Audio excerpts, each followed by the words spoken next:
Thank you for watching your 11 on 11 with us here on THV 11 Plus. I'm Ashley King. This week started with news. A $2 billion data center is coming to Pulaski County, promising millions in investment and hundreds of jobs. City leaders and economic groups are calling this a win, while some residents say they were left out of the conversation. They're now raising questions about the environmental price tag. THV 11's Tanya Motorzitsky breaks down the debate. For some in Little Rock, the words data center is no longer a neutral phrase. So nothing controversial about that. It's another slap in the face to Arkansans who have been asking for some transparency around data centers. City leaders are calling the latest data center announcement an economic win. It's expected to be built on the north side of 145th Street near Wrightsville. Sam Dubke with Governor Sarah Huckabee Sanders' office says in a statement she believes that data centers have the opportunity to provide multi-billion-dollar investments to the Arkansas communities. While some residents like Osiris Bali with Arkansas Grassroots United is not celebrating. He's raising concerns about transparency, infrastructure, and long-term impact. What we've seen nationally, data centers usually use up a really big percentage of the community's electricity. And not only that, the amount of water consumption and waste of the water really hurts communities.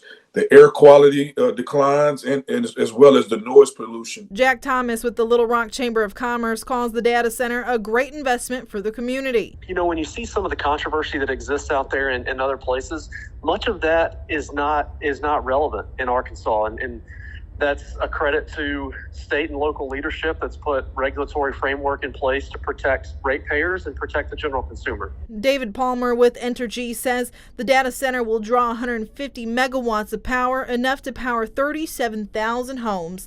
And he says it'll actually be beneficial for ratepayers. At the end of the day, with them covering their cost to interconnect and then them contributing to standard rates like anybody else, that actually works to lower everybody's rates. He adds there's enough energy for everyone and the grid won't be overloaded. We don't anticipate that there's any power shortage to occur because, again, we have proposed some investments in some new plants. Bali is encouraging people to do their own research and to speak up.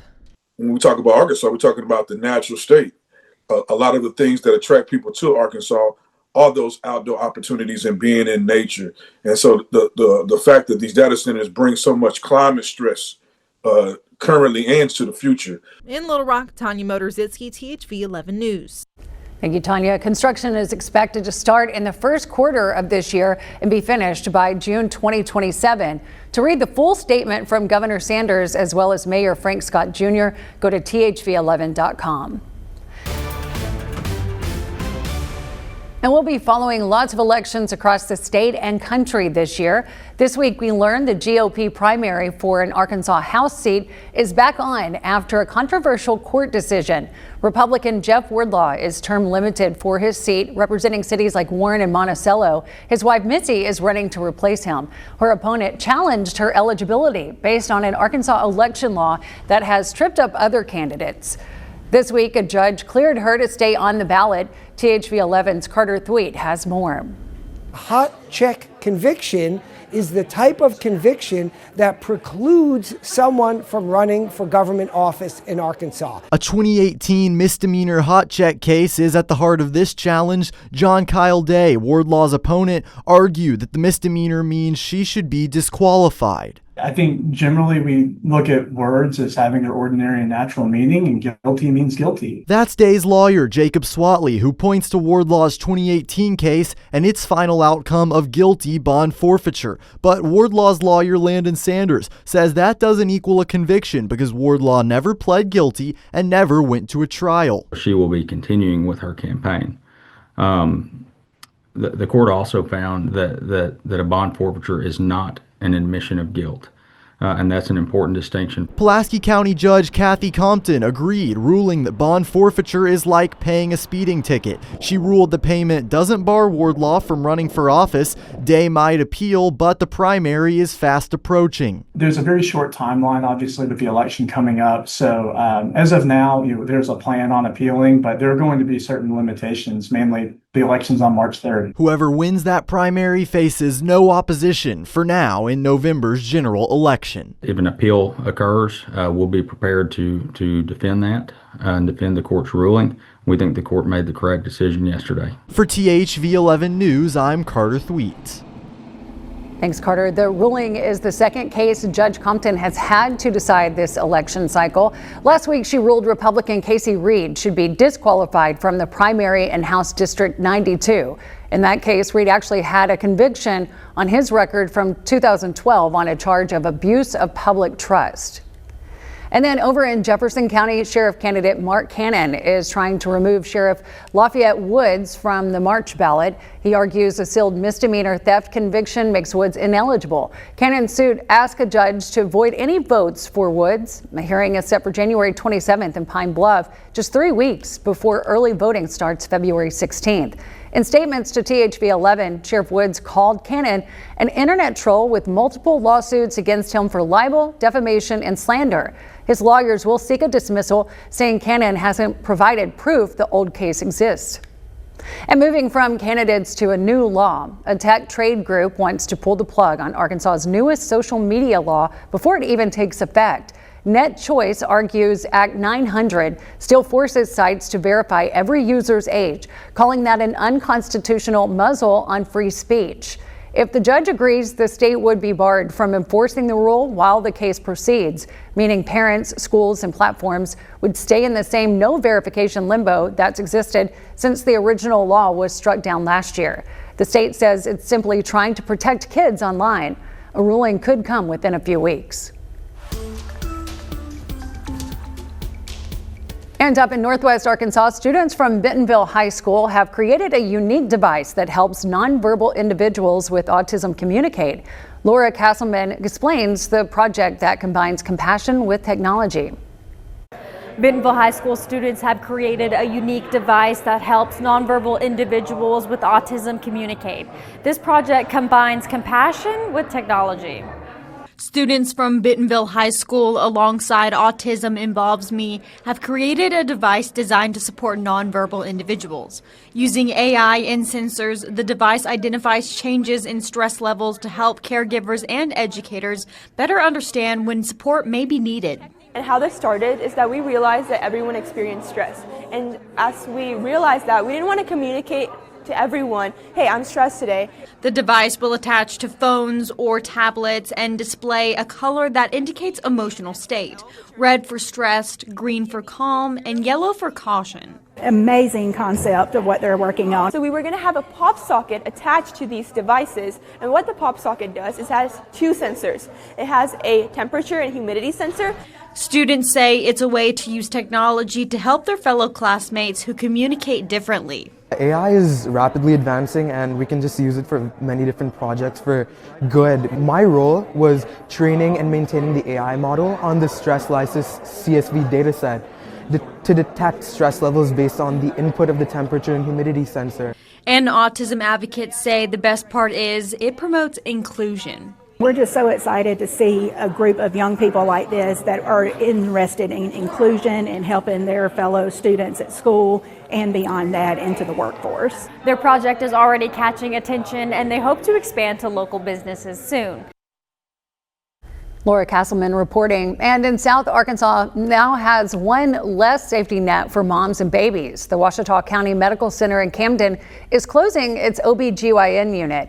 The CEO, Glenda Harper, blames a critical shortage of nurses and doctors. Only one obstetrician remains. The unit also costs more than it brings in and was losing more than $50,000 a month in obstetrics. Harper says the facility is now banking on a $4 million federal grant and hopes to reopen under a new rural emergency model.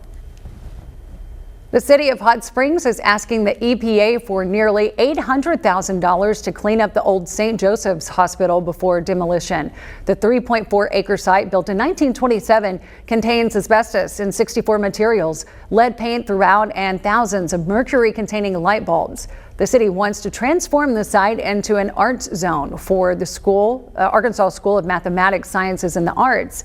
The $783,000 Brownsfield cleanup grant would remove all hazardous materials before demolition begins. Approval this week for millions to fund education accounts across the state. After the break, how state leaders hope the money helps fill open teacher spots.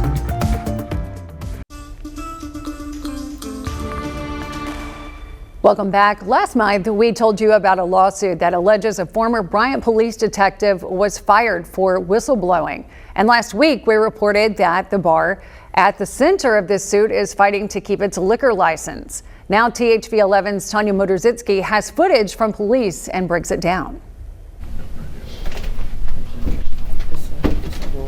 That moment recorded on body cam footage during an investigation at Burke's Brothers Brewing in Bryant is now at the center of a whistleblower lawsuit over concerns about a police officer's ties to alleged Banditos biker gang activity. Tips of a hidden door leading investigators to the back of the pub. What is this one for? Why is it locked? They're just meeting. Oh, okay. They're just meeting. Yeah. Is it special people meeting in here, or anybody can meet in here? Is it just close to the public? Yeah, just the biker group. Yeah. Oh, just the Banditos. Okay. The voices you hear in that video from last July are former Bryant police detective Shanna Hastings and agents from the Arkansas Alcoholic Beverage Control. Less than a month earlier, officers responded to the business for a fight that led to a stabbing. Police say in a report a fight broke out between Banditos members and two men. Investigators say one of the victims had cuts on his face and head, and in the police report, he told officers they were stabbed in the head and arm. The report says the Banditos members left the scene, but three, including Kel Jouett, were found nearby and taken into custody. Documents say Jouett had blood on his clothing and a gun on him when he was arrested. He was arrested for second-degree battery charges that were later dropped. That's when she reportedly saw a colleague at the bar in street clothes. According to court documents, Hastings says the fellow officer, quote, began texting on his phone, then abruptly exited and entered his vehicle and left, suspecting that he may have been communicating with individuals associated with the establishment in real time during the investigation. She took those concerns to her superiors, and an official investigation was launched in July. It may not be that he even knows that he has some sort of affiliation with them, but the fact that they're letting him hang out, knowing he's a cop, are they using him for their benefit of, hey, we'll know if something's going on. No, it's not illegal to be a Bandito, but how would that look as an image if I were to go and join the Banditos while I held this position? I feel like I would be pulled in and fired immediately. And that's why I said a lot of this is on the ethical, what is right, what looks, how the public perceives this, trust within the agency. Bryant PD completed its investigation, and Hastings says she was given a termination letter by Chief Carl Minden a short time later. Several months later, the former officer filed a lawsuit accusing the chief and Mayor Chris Treat of violating her free speech and the Whistleblower Act. A short time before that development, the ABC opened an investigation into Burke's Brewing to find out if the bar violated any rules stemming from the June incident. The owners of the bar will have a hearing on March 10th where they will fight to keep their liquor license. As for the lawsuit, we reached out to the Bryant City Attorney for a response. They responded saying the city has been served and will file its answer to the complaint by the applicable due date. Former Northwest Arkansas psychiatrist Brian Hyatt has been found mentally fit to proceed in his ongoing Medicaid fraud case, according to court filings. Hyatt, who led the state medical board and the behavioral health unit at Northwest Medical Center, faces multiple allegations of patient abuse and fraudulent billing. The defense plans to contest the state's findings with a follow-up hearing set for May. Hyatt's trial has been delayed multiple times, and prior mental health treatment and involuntary commitment orders. This week, Arkansas lawmakers approved the Department of Education's request for an additional $32 million to fund education freedom accounts. The accounts allow families to use state money for expenses like private school tuition and supplies. The expansion also comes during the first year of universal school choice under the LEARNS Act. In total, $34 million more will be going towards education in Arkansas, but not without some controversy. THV 11's Carter Thweet explains the questions lawmakers wanted answers on and tells us why not everyone is on board with education freedom accounts getting more funding. In a subcommittee meeting Tuesday at the state capitol, lawmakers approved sending $2.4 million from a Walton Family Foundation grant to the Arkansas Department of Education. In a letter, the department's CFO wrote the money would help address the state's persistent teacher shortage. We're 100% committed to filling our classrooms with high-quality teachers. This is another layer of support and an innovative opportunity to make sure we're achieving that goal. That funding will be used for a statewide teacher job board and other initiatives. Lawmakers passed it without opposition. The same can't be said for the department's second request, $32 million to fund education freedom accounts through the current school year. We have to make some really tough choices, as you said, what are we going to prioritize to be able to fund. EFAs, which opponents often criticize as vouchers, allow families to use public money for private school or homeschooling expenses. Arkansas Secretary of Education Jacob Oliva says the program, now serving more than 44,000 kids, is about expanding school choice. We want to make sure that we fully support empowering their parents by getting them the right educational environment that works for their child. But lawmakers raise questions about the funding request, which brings the total cost of the EFA program this school year to around $310 million. One major concern, are there safeguards to ensure the money is used as intended? Once they purchase the item, are we making sure, like, is anybody going out to the home and checking? We're trusting the parent to educate their child to do what's best for what they feel like is best for their child. So I guess to your question, I guess it would be on the honor system. Despite these concerns, lawmakers ultimately approved the $32 million request. All those in favor say aye. Aye. All those opposed? No. Ayes have it. Motion passes. In Little Rock, Carter Thweet, THV 11 News. City leaders picking a company to lead the changes at the River Market. A look at the hopes for the entertainment district when we come back. Fresh, unbelievable, not super sweet, tastes like you're at a 5-star resort, and you're in Midtown Little Rock. Come on. This week on Eat It Up, we're in my neck of the woods in Midtown Little Rock at one of my favorite places in the whole city, Three Amigos. Y'all, this is authentic Mexican food made from an authentic family. They are fantastic. We got fajitas, of course, cheese dip, gotta have it, tons of salsas, by the way, and some incredible dishes you may have never tried before at a Mexican restaurant with some flavor and spice that is unmatched. So what do you say? Let's eat it up.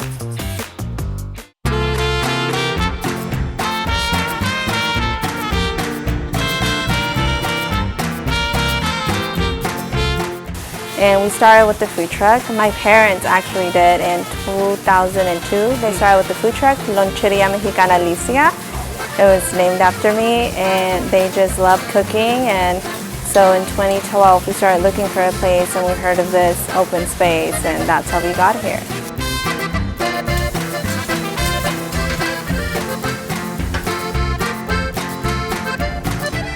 Our Lady of Guadalupe, Mary, her feast day is on December the 12th. And so every year around December, we change something different for her.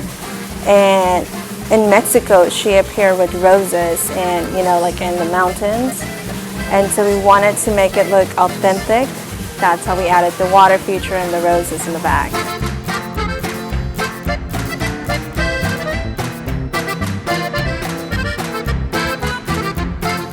So we use, you know, fresh corn tortillas.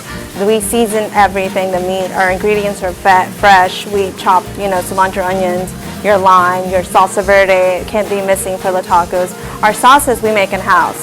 So, you know, everything is with fresh ingredients, and, you know, we roasted tomatoes as well in the tomatillos. So that's what makes it really good. They give you some quesadilla for you to try, which is shredded beef cooked with, you know, the adobo sauce on a corn tortilla, flour tortilla with melted shredded cheese. And the birria and the consomme where you dip the taco in. It's very delicious. Mexican pizzas, tacos, chimichangas, quesadillas, fajitas, you know. Agua fresca with pineapple, and a cut pineapple right there in the glass. And again, not super sugary at all. Bree's got to get his because it's super good. Dude, it's amazing. White cheese dip. Come on, we're Arkansans. You can't go wrong. We got 3 different kinds of salsa right here on the table. There's so much food on this table. Okay, this is a real Mexican pizza on this incredible, delicious shell. It's like a taco salad, but it's a pizza. Little cilantro sprinkled on there on top. Don't ever compare anything compared to this Mexican pizza because it is phenomenal. It honestly looks like a Mexican version of a French dip. Just dip it right in, go to town. It honestly almost looks like a Reuben. Look in there. It's not a Reuben though, believe me. This is your brie recommendation. I'm pretty sure the name brie is in this, so if you need to order it here at Three Amigos, say you want the brie. That's what we're gonna nickname it, the brie, because he's getting it every time. I've never, ever, ever left a delicious Mexican restaurant in a bad mood. And the streak continues today, because this is some of the best authentic Mexican food you will find in Little Rock. Enjoy. Well, before we go, a closer look at what's next for the River Market. This week, Little Rock's board of directors approved a $25 million deal to reimagine the space. THV 11's Catherine Rowley shows us how officials hope that vote translates into real change and what it could mean for the heart of the city. This is a dream that's come reality. This is a huge step, and when we look back in 5 years, like it's starting now. It is really starting now. It's a huge step to revitalization for the downtown of the capital city. The city entering a memorandum of understanding with St. Louis-based New and Found. We have, in Little Rock, I think we have actually a pretty great downtown for the size of city we are, but we don't have enough people living here. And so it's important that we bring these things in that are going to attract more people and make people want to live and come and visit downtown. Downtown revitalizations across the country, including Canada, have become economic engines. City leaders hope River Market Hall can do the same. We've seen flagship parks all across the country really become economic development tools. And so that's important, as well as, the River Market, back when it was created, really helped spur the first wave of kind of revitalization downtown. Right now, the River Market Food Hall is open daily from 11 to 2. Upgrades would extend those hours and new food and drink options. Imagine if we have a state-of-the-art food hall that is bustling with activity all day and has a bar for people to go in the evening when they want to go out and enjoy some, a river view and have a drink. So it is going to, do a lot for that area as well as downtown as a whole. Mayor Frank Scott Jr. says the city and the Little Rock Convention and Visitors Bureau are working to coordinate the comeback. It's going to completely revitalize downtown, and it won't be what we grew up knowing. And so it's truly a game changer, and we're excited about it. The larger vision, make Little Rock a destination for the beyond. One of the things that we always want to make certain of, that Little Rock becomes a catalyst for the New South. And so to do that, you have to have quality and life in place. You have to have entertainment and a food scene, arts and culture and economic development. And all of those pieces are coming together. And so it's truly exciting to see this renovation, reimagination of downtown underway. Catherine Rowley, THV 11 News. And finally, more Arkansas kids are getting a head start on reading thanks to Dolly Parton's Imagination Library. A new partnership between UAMS and Entergy allows all children born at UAMS to receive a free book through the program. After parents enroll their kids, they receive one book a month until they're 5 years old. The director of the Arkansas Imagination Library says they deliver 82,000 books a month and hope to see that number grow even more. We know that literacy is a social issue that is complex. We know that third grade reading does not start in third grade, right? If you have a student who is failing at third grade, then that's a community issue that we need to address collectively.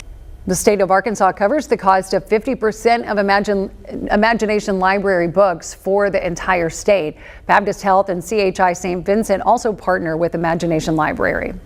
Governor Sarah Huckabee Sanders says she hopes even more hospitals will participate in the future. And that's going to do it for us here on THV 11 Plus. Thanks for watching, and we'll see you back here next week.